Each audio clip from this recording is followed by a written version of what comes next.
Halo pemirsa Rumah UKM TV, saya Marwan. Perkenalkan, saya Marwan, pemilik brand Sop Durian Durio. Outlet kami berpusat di Jalan Angin Mamiri Raya nomor 24, Depok 2 Tengah. Kami menjual sop durian Durio, pancake durian, dan makanan-makanan lain yang olahan durian. Twitter saya Marwan Durio. Tahun 2012 saya bikin satu kafe. Jadi kafenya namanya Warung Emak. Di situ ada beberapa item produk, mie ayam, somai, dan salah satunya sop durian.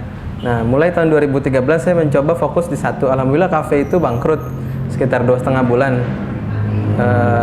Akhirnya saya fokus di salah satu produk, yaitu sop durian. Kebetulan dulu karyawan saya memang tukang durian, jadi bisa bantu saya untuk milih durian gitu. Baru tahun 2013 saya konsentrasi lebih fokus ke satu item produk sop durian. Jadi sop durian Durio seperti yang bisa pemirsa lihat di sini, kami menggunakan durian segar khas Medan. Durian memang kita impor langsung dari Medan. Durian ini kita ada dua jenis. Ada orang yang suka durian, kita sediakan varian produk namanya Super Durio. Itu adalah daging durian yang memang benar-benar asli dan rasanya pekat, cocok untuk maniak durian. Namun ada juga orang yang tidak terlalu suka durian tapi mau coba durian gitu. Nah, kita sediakan sop durian Durio, yaitu duriannya sudah kita olah sehingga baunya tidak terlalu pekat. Nah, mengingat durian ini juga sebetulnya sama seperti kambing atau jengkol gitu. Jadi ada maniaknya, ada juga hatersnya. Makanya kita sediakan yang pertengahan gitu. Nah, di sini juga kami memberikan aneka topping yang menarik seperti strawberry, choco chip, kemudian ada nata de coco, dan yang pastinya harus ada roti pandan, dan harus pandan. Kenapa harus pandan? Karena supaya citra wanginya itu lebih terasa di untuk menambah sensasi rasa dari sop durian Durio ini. Karena sop durian kami ini kita jadikan sebagai produk unggulan karena sop durian ini bukan hanya untuk orang yang pengen makan durian, tapi juga sebagai orang yang haus gitu. Untuk orang yang haus pengen cobain. Jadi sebetulnya es durian, cuman supaya namanya unik kita ganti sop durian gitu. Jadi kalau pancake kan dia memang untuk orang yang pengen banget durian. Nah, kalau sop durian ini memang juga selain untuk orang yang suka durian, tapi juga untuk orang yang mengobati hausnya dia. Jadi ada kuahnya, kita sediakan kuah di sana. Gitu. Kalau saya memulai usaha dari 2010, jadi dulu saya mulai dari ikut MLM, diajak teman gitu. Kemudian saya coba bisnis 2011, saya coba setelah MLM gagal, saya coba ke lele Sangkuriang, kemudian lele juga alhamdulillah bangkrut. Kemudian saya lanjut ke Warung Emak tadi gitu. Alhamdulillah juga 2,5 bulan bangkrut, baru saya fokus ke sop durian ini, satu varian produk. Saya seriuskan gitu. Mulai sekitar 2013, sebetulnya sih prepare-nya 2012 akhir, cuman saya baru launching Mei 2013.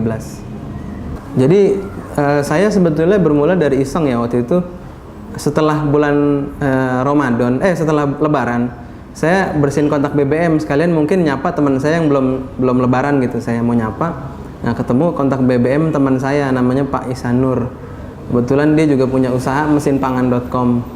Latar belakangnya sebagai orang pangan gitu, ahli pangan IPB, dan memang sudah mempunyai usaha di bidang pangan. Makanya saya coba ketemu, akhirnya kita sepakat gitu.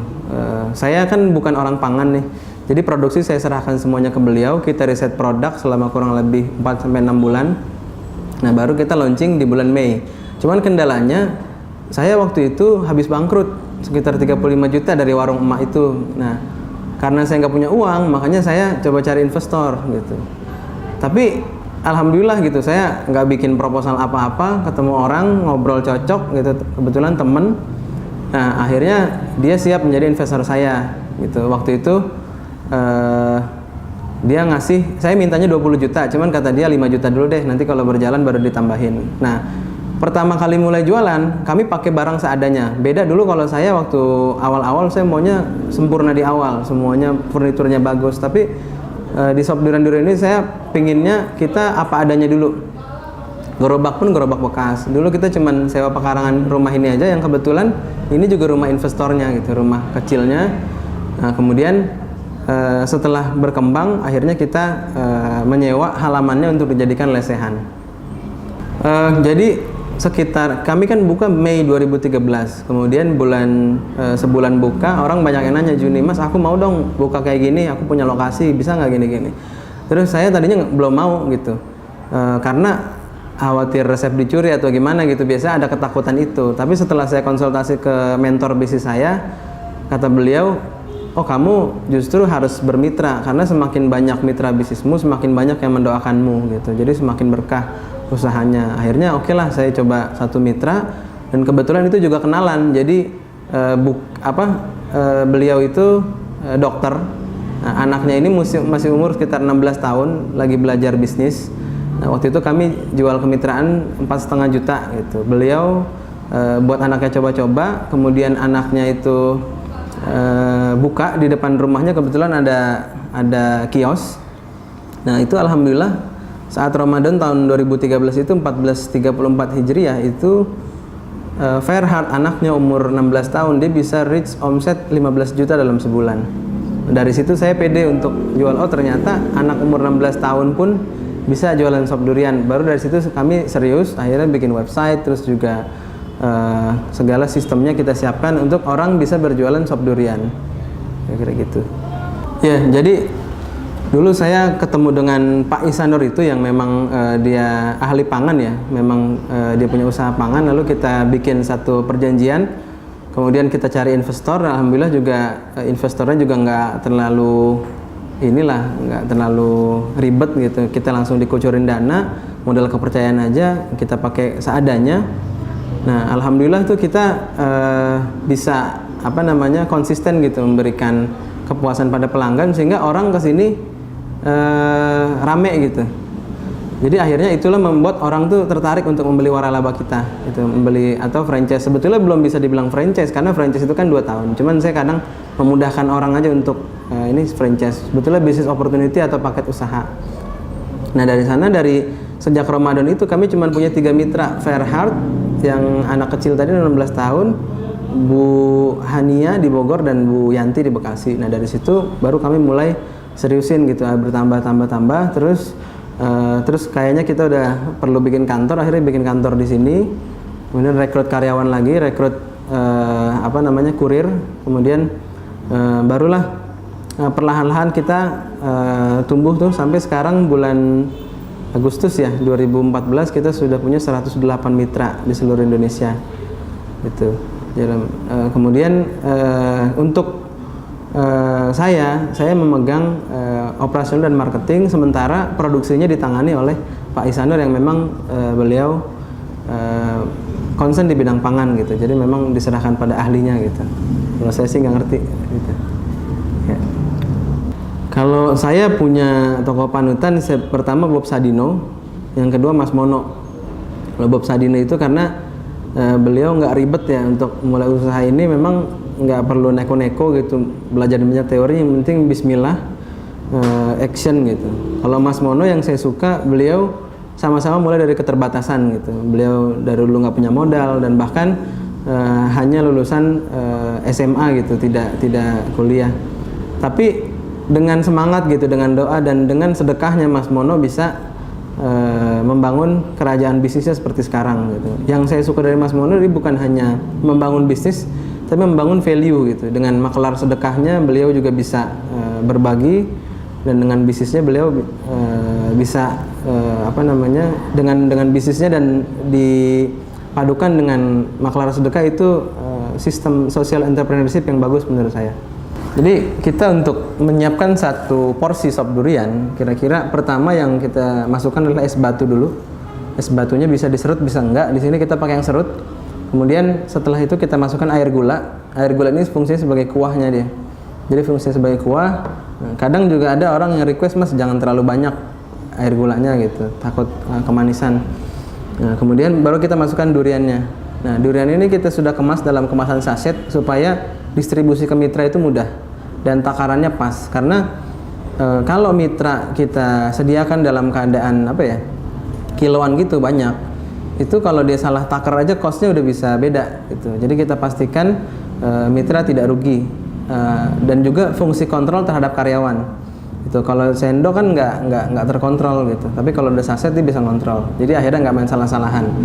Kemudian setelah durian masuk, kita masukkan susu kental manis yang berfungsi sebagai pengental warna.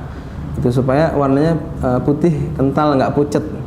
Itu. Kemudian setelah itu kita masukkan keju parut. Keju parut ini mempercantik aja biar kelihatannya makanan ini layak gitu, makanan mewah, kejunya keju parut. Kemudian setelah itu kita tambahkan roti pandan. Nah, ini harus pandan karena supaya menambah cita rasanya dari wangi pandan ini.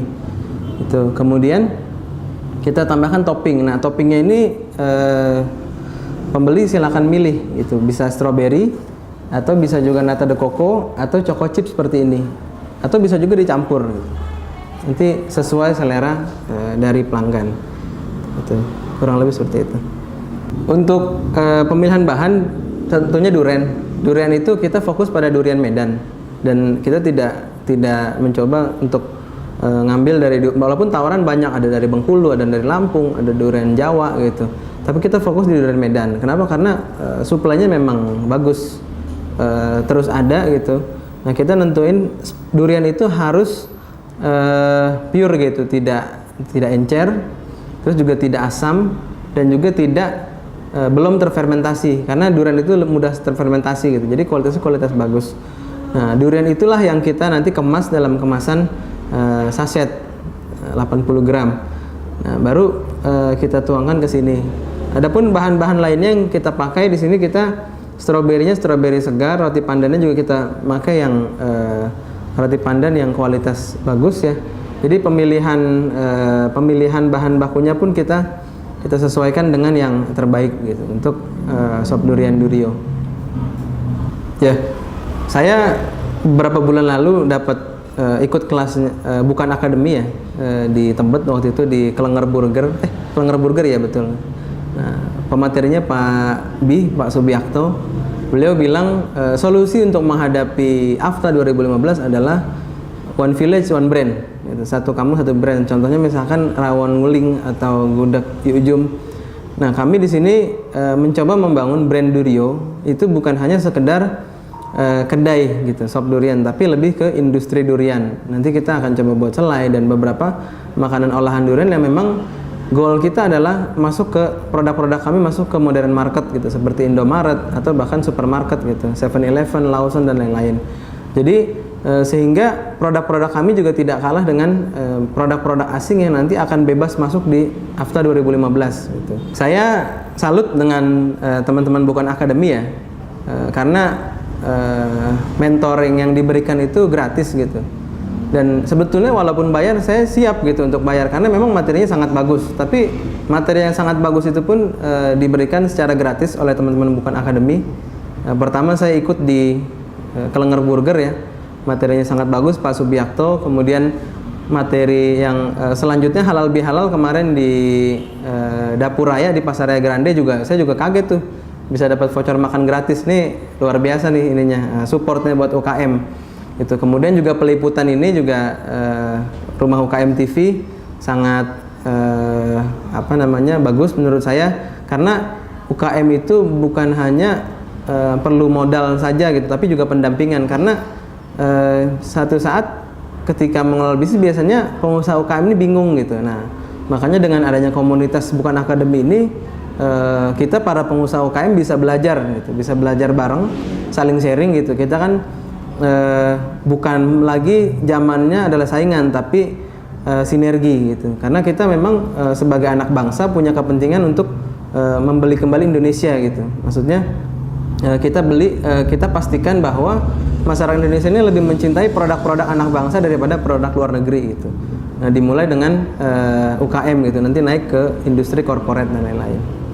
Ya, untuk teman-teman pengusaha UKM, inilah saatnya kita untuk maju, untuk berjuang bukan hanya untuk diri kita pribadi, tapi untuk kemajuan bangsa Indonesia ini. Saatnya kita berkontribusi untuk bangsa, karena masyarakat Indonesia itu bukan hanya puluhan juta orang, tapi 250 juta orang yang kita bisa jadikan target market negara kita sangat kaya, tinggal kita mulai dari pengusaha-pengusaha UKM gitu.